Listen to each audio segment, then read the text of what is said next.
high school, ceramics. I want you guys to all get a chance to get on the wheels. And I don't want you to get frustrated. It's going to take time.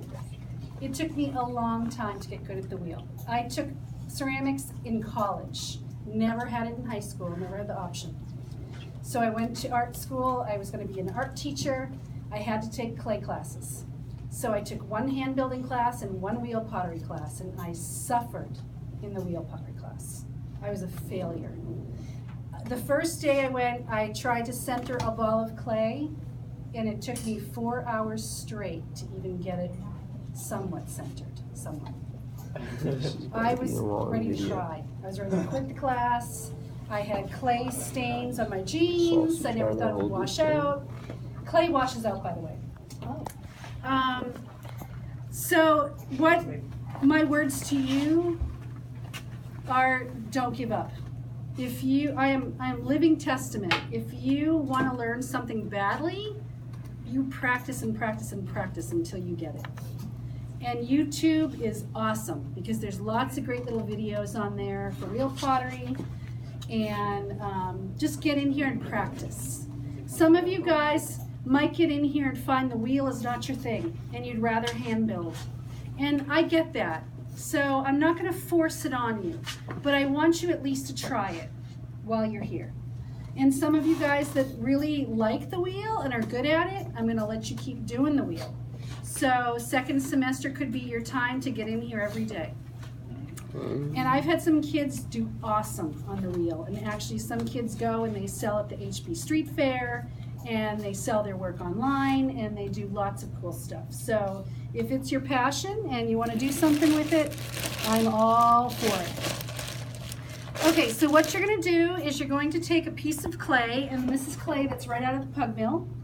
And what the problem with this clay I found last second period when I was demoing is that the two little pots I made, let me see,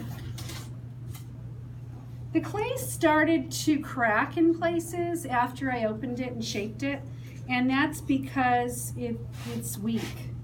It doesn't have the tensile strength that the fresh clay in the bag comes with. So it's because it's been overworked and it's being recycled over and over. So you might find for the wheel it just does that. So if it does, get fresh clay all the time. So I'm just going to use this because I have it handy. And so the first thing you're going to do when you get a piece of clay is you're going to wedge it. So you'll wedge it at your table, and you'll try to eliminate the air bubbles in it. Just warm it up. And ideally, it's best to start with a piece of clay that is about the size of a baseball. This is bigger. This is about double the size.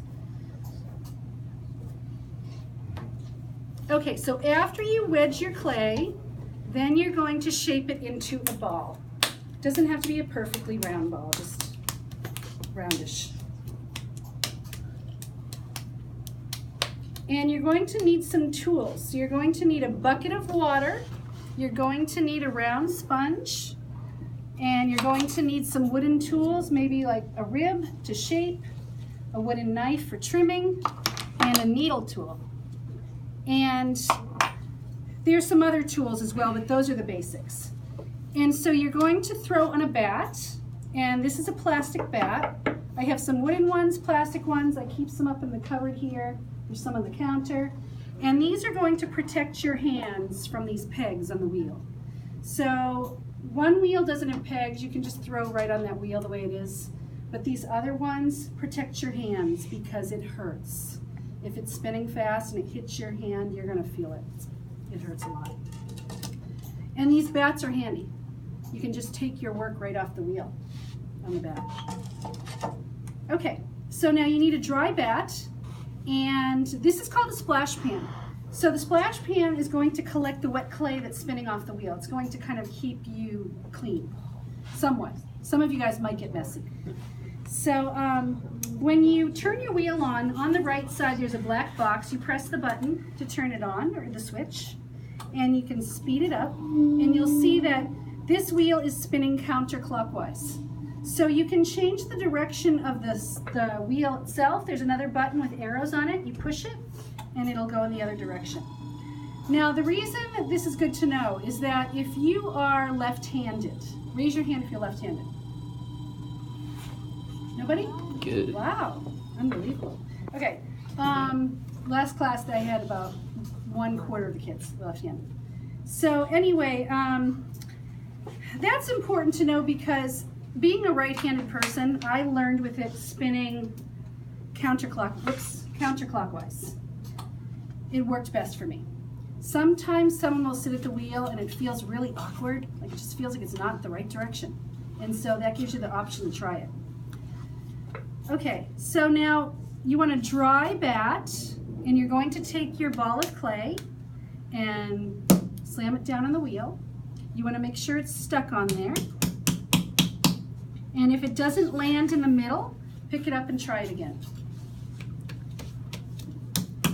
Okay, so now the way I'm sitting with my knees touching the splash pan, and I'm going to sit with my elbows on my legs for support. So as you're working on the wheel, you don't want to have your elbows up here in the air. You'll have a very hard time centering. It's going to want to take you. So you want to have that stability. I'm going to wet my hands and speed up my wheel. And for centering, you should have your wheel going very fast. And you're going to cup the clay. So I'm pressing in with this part of my hands towards the middle. And I'm going to cone it and release. Just one smooth cone up, and then I'm going to push it back down. So I'm going to use my right hand on the top, keep my left hand up against the side, elbows down.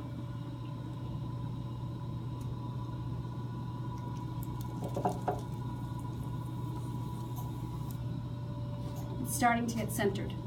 So that's going to take a few, maybe 3, 4, 5 times to get that centered.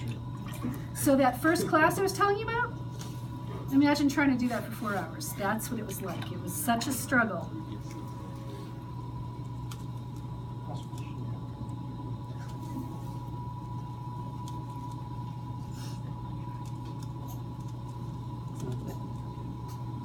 And when you're coning and you push that cone back down, you have to be careful not to make a mushroom, because if it starts to get wider on the top, it's going to trap air underneath the top of that. So that you want to avoid making a mushroom shape. It's pretty nice. Ideally, before you open this, you want it to look like a tuna fish can. Flat on the top, round and wider at the sides.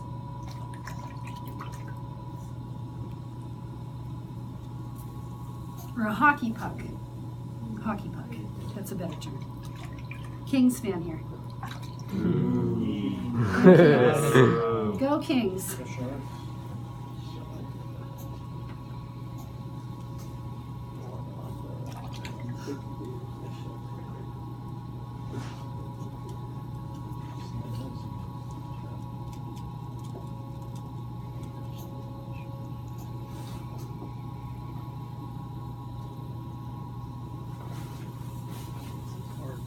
That's so satisfying.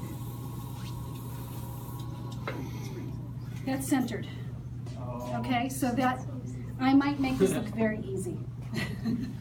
It's going to take practice. Some of you guys actually make it on here and you are so good at it right away. Like I have naturals every year. They just sit down and boom, they can do it. So, but most of us have to work at it. Okay, so I'm going to slow the wheel down now, and I'm going to open it. And if you watch YouTube, and you'll see different potters that they have different methods of opening and shaping it. So you can start with your thumbs, and if you cup your clay with your hands and you push down in the top with your 2 thumbs together, you're just going to create a little divot in the top, and then you're going to gradually get more water as you need it and burrow a tunnel. So you can use your thumbs, You can use your left hand with the fingers, like 3 fingers, and just use your right hand for support on the outside. You can switch hands. You find the method that feels good to you, that works best.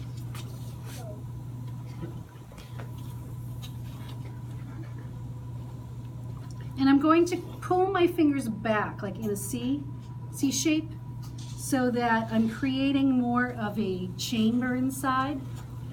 And that's going to prepare it for me to get my left hand in to start to pull it.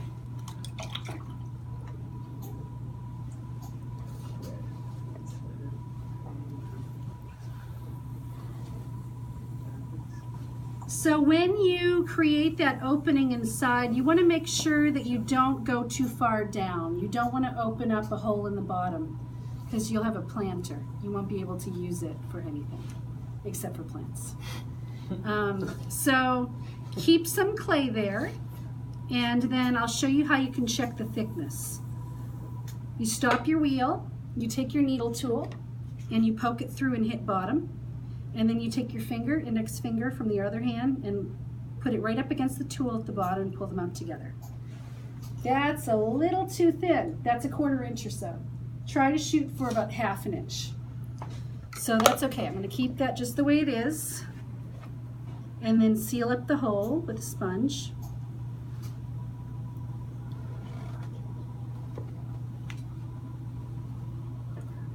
And now I'm going to start to thin out the walls and pull up into a cylinder. So a cylinder is the most basic form to start to learn how to make anything on the wheel. You can pretty much make anything from a cylinder. So what I do is I get my left fingers inside, my right fingers on the outside, and I try to keep my hands connected. And I'm going to work at 3 o'clock position on a clock.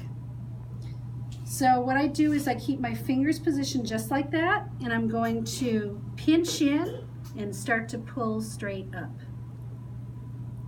Slow to medium speed on the wheel, and let go. Then I'm going to collar the top with my hands. I kind of choke it in a little bit.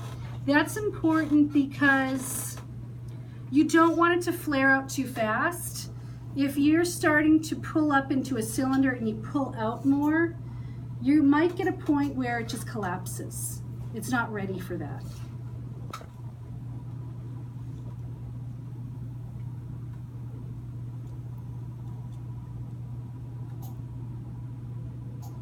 So you can see it's gradually growing taller.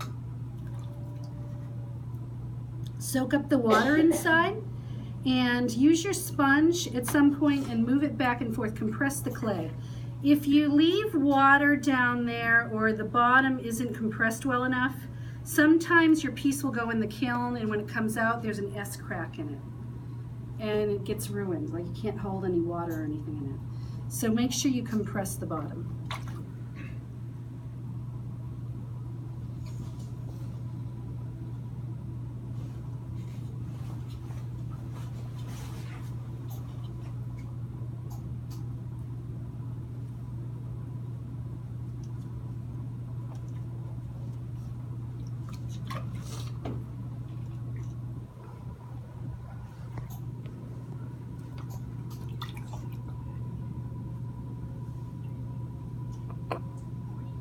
And sometimes you'll get a little air bubble. Easy to take care of. Stop your wheel, figure out where the bubble is, poke a couple holes in it with the needle tool, smooth it out with your finger. It'll kind of just get released.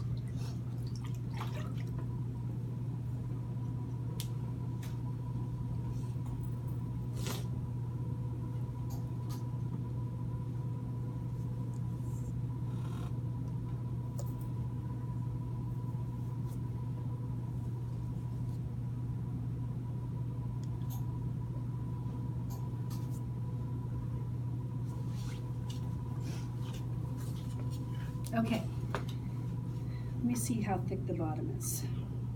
I'm going to guess it's not too bad. It's probably half an inch thick.